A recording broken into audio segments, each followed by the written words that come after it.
Bring you this exciting conversation, shall we? And it's Akosombo International School.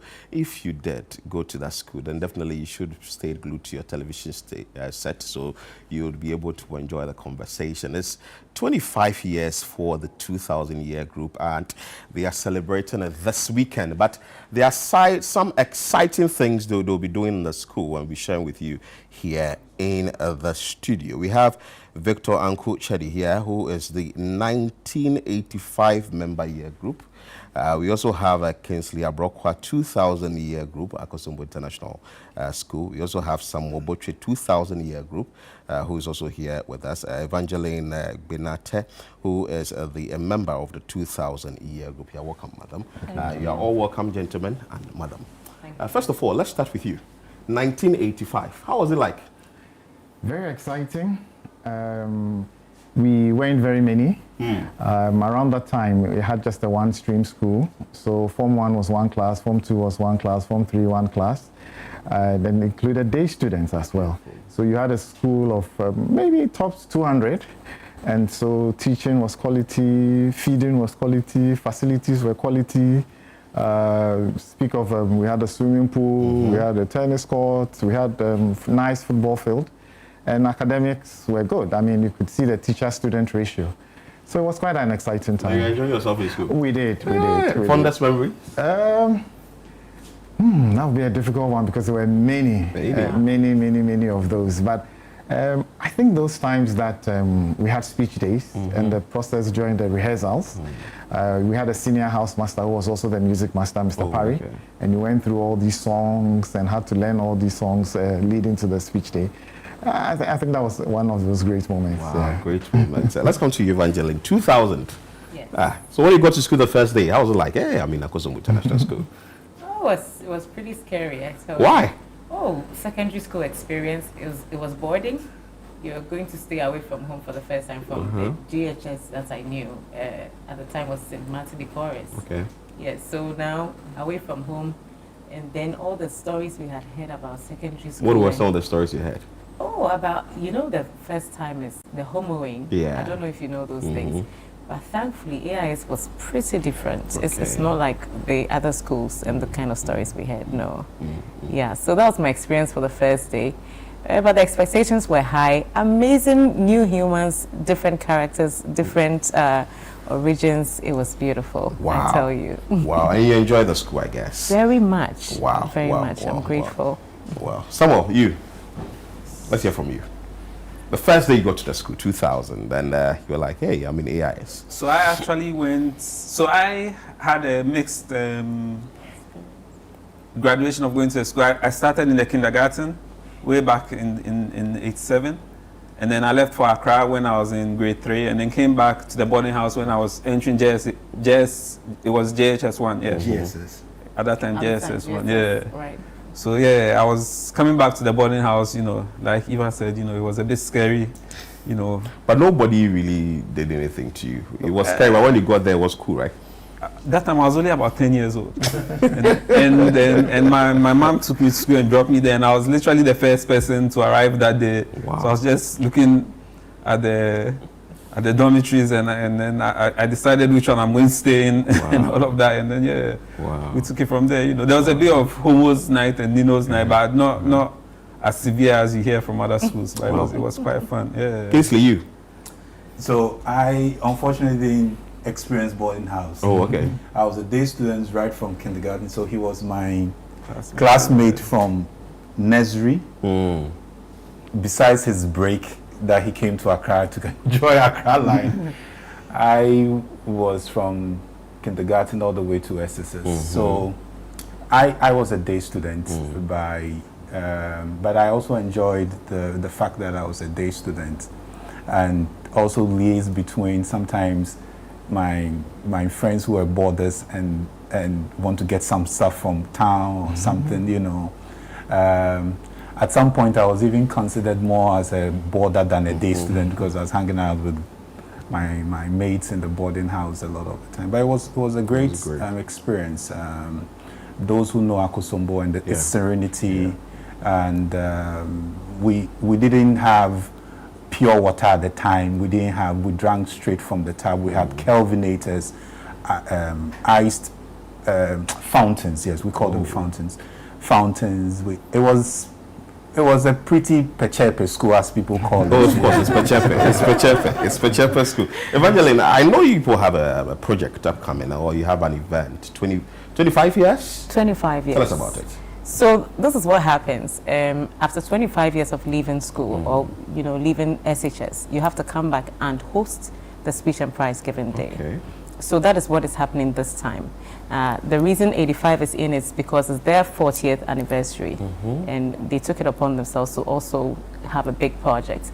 Our project is an ICT project. Okay. We are refurbishing the computer lab of the school. You know that IT is the direction of the world now, and we really want to pitch in and give back to the school in that way, so that the younger ones will have better experience and they will be more inspired to chart paths along the IT lines. And we have heavily invested in this. Now, we're grateful to so many sponsors, but even as a year group, we said earlier, we're just about over 100. Raising, currently, I think we've raised a little over 800,000. Yes. Over 800. Over 800. 800,000. That should say that each person should pay like 8,000. Well, not necessarily. We leverage, but I mean, people have given in diverse ways and ratios, yes. And we can't wait to go back this weekend to open up this project to the school and also to relive the moment, Wow. Yes. Interesting. But Kingsley, looking at this project that you've embarked on, what really pushed you to say that, let's pick out ICT maybe out of the lot to say that you want to refurbish this particular one? So 3 or 2 key 2 or 3 key issues informed us to do this. First of all is the school is growing. Yes. The lab has become very small, and we thought that if we expand it, it will take in more students at a go. The school is also embarking on ICT as an elective, which means that we would have more pressure on the facility than it was before. And then such legacy projects, we don't just pick and choose. We consult with the school, and the school thought that it will be appropriate for us to take this direction to support. If we want to give back to the school, this is where their needs are, and they thought that it would be good. And that's why we chose to do this. Okay. Like Eva said, you are thinking about so many things that you could use ICT to do now. And it's important that the school gets top-notch facility to do that, So the school already has some computers. We also bought more to add to what the school has, and then redesign the whole area to look a little bit more beautiful and homey for the students. Wow, interesting. So how long did it take your year group to do this? We've been discussing it for a while. The plans on the table. We actually kicked things off almost 5 years ago. Yes. We had a big group meetup and we started discussing. And then COVID came in. We had planned to do yearly renewals. And then COVID came in, and then it disrupted that. And after the 1999 year group had their speech day, we really had to rack things up and put things together. So it's been a pretty intense 9 months to 1 year. Fundraising and running up and down and plans and construction and all of that. Oh, that's a lot. Yeah, and it's all culminating this weekend. Wow. Yeah. 85-year group. That's right. You chose to support them. What are you doing to support these efforts from the 2000-year group? And are you also embarked on any legacy project? Yes, indeed. We are supporting them first and foremost with our presence and our numbers. We would be at the various events that they've lined up, and I'm sure they would articulate those shortly. But they have very exciting programs lined up, including a guidance and counseling session, and we would be there to support. 40 years, we do have some level of experience. We believe we can contribute to that. And so the other programs they have outlined, we would be there to support them. Yes, with regards to the legacy project, yes, we also have AIS. AIS is the archway. Ever since its establishment, most schools are adorned with such beautiful archways with the school's name and things like that, but we don't have that. And so we came up with that concept, and so we have constructed an archway. Principally, we were motivated by our then headmaster, Master Bernard Sam, who we used to call, who told us that we should remember to be pillars and not caterpillars. The caterpillars go out to destroy, but as a pillar, you stand as something firm. And so that idea and the fact that we are putting up an archway that is supported by pillars was what informed our decision. And like Eva also said, it had to be contributions. We levied each other, and it's costing us about 400,000. Wow. We levied each other. We appealed to sponsors who also came in to assist us. And I must say, to God's glory, we have a beautiful edifice adorning the entrance of the school, which we will together all be outdooring on this weekend. Wow. Particularly on Saturday. Wow. I think also you would have this whole idea of IT. The speech day, they do have a beautiful team that is linked to this IT, and I'm sure they would let you know about that, because that is a way to go this day, particularly in this age of AI, where if you are not even careful, you will just be misled. So what our genius here have done, we think is something very laudable, and we are so proud of them and so happy that we could partner them in doing this. Wow. Kingsley, which people are we expecting to be at this event? Wow. We're expecting a lot of people. We are again using this opportunity to invite all ISOSANs or AIS old students to be part of this. We have one of our own who is if my memories are correct, who is coming from United States, from the Duke University, to be our guest speaker, Divine Kuma.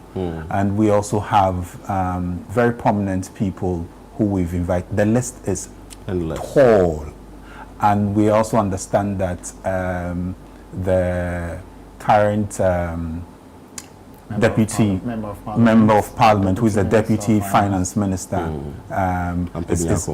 will like. That's his constituency. That's his constituency. So German, yes. And he's been like the Mugabe of the place for a long time. I knew him when he was a teacher. Oh, very, very strong man. Beautiful. Yeah. Ampim. So he will be there, hopefully, and a host of other people. Beautiful. If I may, we cannot forget our landlord. So that is the chief executive of Volta River Authority. I think Ohene Kenzo. Who would also be there, and of course the director of what they now call the Volta River International Schools, Mr. Osebunsu. No, Mensa Bunsu, who would also definitely be there. And then one of the interesting things is that we now have a headmistress. The first time an old student has become head of the school, and guess which year group that is? That should be 85? 85. Okay. For the very first time. Evangeline, any sponsors you want to thank? Yes, by all means. We do have a list of sponsors, but I cannot go on without acknowledging City FM and ChannelOne TV. I mean, I know that the offer that you gave us, there's no way we could have paid in full for it. And so by all means, I have to acknowledge you. We have, if you permit me, we have eCube Technologies Ghana Limited, BKT Engineering, Nasford University, Gillo Company Limited, Matt Barnes Furniture Company, Togbe Agbefle, the first. We have Nestle Ghana Limited, Apps and Mobile Solutions, Volta Hotel. It's given us a great deal. Bridgeview Resort, the Royal Century, and XYZ and Joy FM Media Houses. Beautiful, beautiful. And Samuel, as we wrap up, what will be your message to your colleagues to come for this event? Yeah, so I'll run through some of the events that are going to take place so that they know what to expect when they come. They should come. So on Thursday, we are heading out to Akosombo on Thursday. We expect to all converge on Thursday evening at the Dobson Clubhouse in Akosombo. We're going to meet with the current staff and past staff and mingle with ourselves for that evening. And then on Friday morning, we go into the career day where we are interacting with the students, those who are about to graduate. So we expect the year 2000, the year 85, and other ISOSANs to come around and help mentor our future leaders on their career paths. And later in the afternoon, we would have some fun games with the teachers and the students, you know, so all students against the teachers and stuff like that.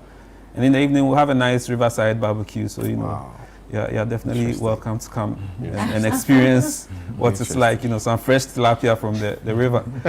Then the big day is Saturday, where we would have the speech day, which starts at 9 a.m. But preceding that, we'll be commissioning the 2 legacy projects, the ICT lab and the school archway. And then later in the evening, you know, we would meet again for another party at the Adowa nightclub. I don't know if you've heard of the Adowa nightclub. In the Volta Hotel. Yeah. You know, so that's also open to everybody, you know, the general public, well-wishers, you know, come and enjoy Akosombo this weekend. Beautiful. And then Sunday we have the Thanksgiving service in the morning, and then a farewell. You should come and listen to Evangel. Yes, ministering. Okay. Beautiful. So thank you so much, Victor. Thank you, Evangeline, and thank you, Samuel and Kingsley. 85-year group and the rest are 2,000-year groups, and they are actually giving back to the school that took them through 25 years. Interesting. So you should be able to visit them if you're part of the 2,000-year group or 85-year group. That's how we wrap up today's edition of Breakfast Daily here